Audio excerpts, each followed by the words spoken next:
Back in early 2021, we got a really surprising reveal that Mezco was going to be releasing a variety of Godzilla figures. And for their debut, they were going to start off with a line called 5 Points XL, which was a series of 4-inch figures, 5 points of articulation, but also featured a large array of accessories that either complemented your figure or straight up changed the kind of overall appearance of the characters. As an example, here's Baragon from that line, and he is just fantastic. I love this figure, I love the character. They included an alternate neck and head area as well as hind legs so that you could do either Baragon on all fours or you could do him standing up in like a fighting pose. These figures are awesome.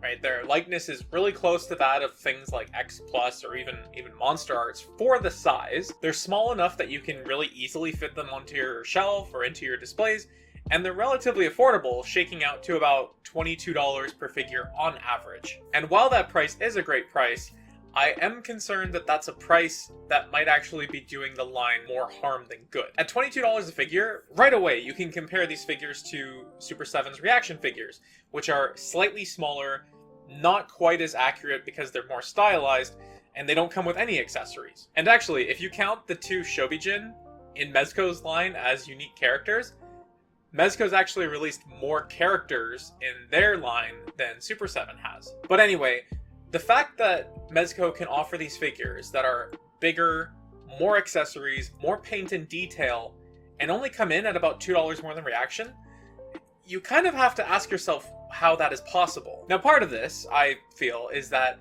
because they sell these figures in sets, you're actually able to make them more profitable than you would if you were selling them individually. You can survive on thin margins if you sell at volume, and so Mezco selling these figures in sets with at least 3 figures per set does help them kind of make it worthwhile and to make a profit on these releases. But more importantly, I feel, is that you can drive your costs down if you just make a boatload of these things. Or by doing recolors, which up to this point, I think there's been only a small handful of recolors. But as for those first 2 Destroy All Monster sets, I have seen those in abundance, like to the point where they are shelf warming my local comic shops really, really hard. And to a point where I just don't think that they're selling nearly as well as we would like them to be, or as they should be, quite frankly. Like, these things are awesome. Now, I think there are 2 big issues with the way these things are being handled that are standing in the way of them being more viable than they currently are. The first is the fact that there are characters bundled together. Now, I've said that bundling them together is good for the company because you're able to actually make a profit by selling in higher volumes. But from the customer's perspective, bundling characters together can actually raise a fairly large issue. If I want Hedorah, I need to be okay with buying a Godzilla variant and a flying Hedorah. If I want Mothra, I have to be okay with buying the 2 Shobijin with her. And so you might be forcing folks to buy additional characters that they don't really want, and ultimately, they're just not going to do it if they don't want to. In our current economic crunch, people just aren't as prone to buying luxury items or things that they don't need. And if you're going to target the kaiju community, diehard fans like me, then at the very least, you're going to need to make the purchasing of these things convenient or fun. And you're going to have to do it not just for the dedicated fans, but you're going to have to do it for general customers as well. And that leads me to my second point, the casual audience. We've heard from all of the domestic manufacturers of Godzilla stuff that a large portion of the target market isn't just the dedicated fans. It's casual customers, casual audiences that walk into a Target or a Walmart or whatever, and they see what looks to be a cool or fun toy and they pick it up. I'm not really convinced that Mezco's packaging for the 5 Points XL line really lend well to attracting those casual customers. If you take a look at the artwork on the front of these packages, it doesn't really do a good job of letting the customer know what's inside these boxes or even what it is that they're buying. And while this information and photographs of the figures inside are on the back of the package, somebody walking by is not going to pick up and turn around each package, right? It either grabs their attention or it doesn't. Funnily enough, I actually posted on Twitter about this topic. You know, the idea that the 5 Points XL line was being inhibited by the way they were handling the packaging. And I think like 2 days later, my buddy messaged me because he found one of these packages out in the wild inside of a glass display, and he was messaging me about it because he couldn't figure out what was inside the box. From what I can tell, the hardcore fans have no problem seeing these things and recognizing them and buying them. but I think that Mezco really needs to rethink their strategy for grabbing the attention of that casual customer. And I think that we are actually starting to see that with their new Godzilla vs. Mechagodzilla set, which features a windowed box on the front and saves the cool artwork for the sides of the package. So fingers crossed that that set sells better than the other ones. Now Mezco is also doing their 18-inch Ultimate Godzilla, which was revealed 2.5 years ago. It's still not out, by the way. And when the $450 price point was announced, I would say that the general reception I was seeing in the kaiju community was, thank you, but no thank you. It's a very impressive figure. It's tall, it's long, it's got light up features. The likeness is mostly there, but it doesn't articulate nearly as well as I think a lot of people would like it to, and it's $450. I'm very curious to see how many people turn out for this thing and buy it, because at this price point, there is no casual customer, right? Like, you are targeting the hardcore kaiju collectors, and I have yet to see anybody personally that is really fired up about this thing. I have a mortgage to pay for a house that this does not fit in.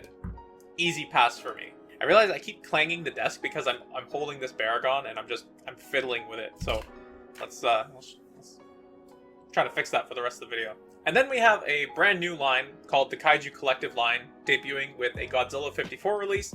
He's in the 8-inch scale. He comes with a bunch of accessories.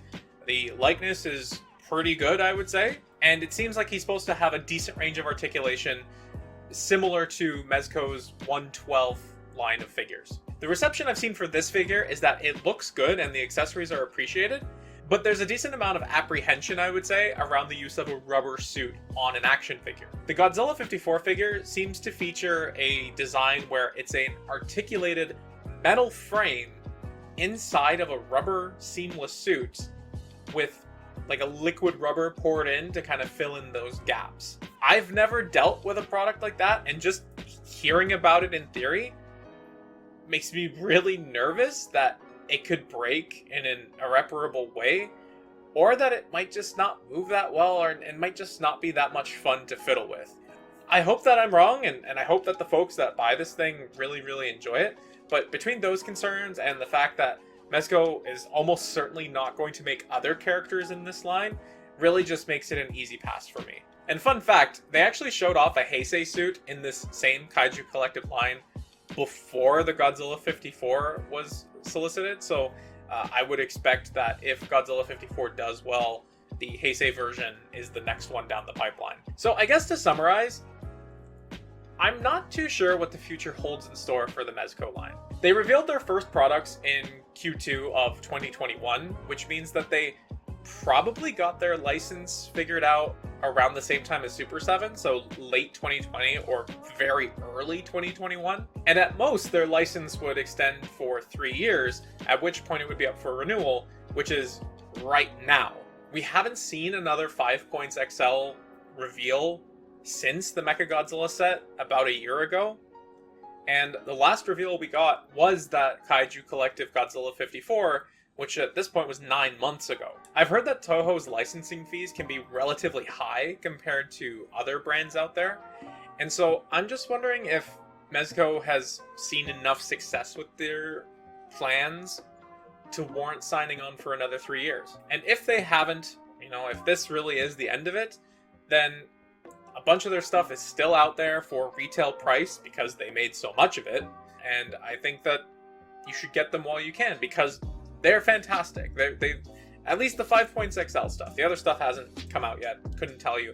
The 5 points XL is really good. If you were disenchanted with what Super 7's doing in Reaction, I think that you should definitely check these out and pick them up while you can, because they are really fantastic. And just to clarify, they didn't sponsor me to say that.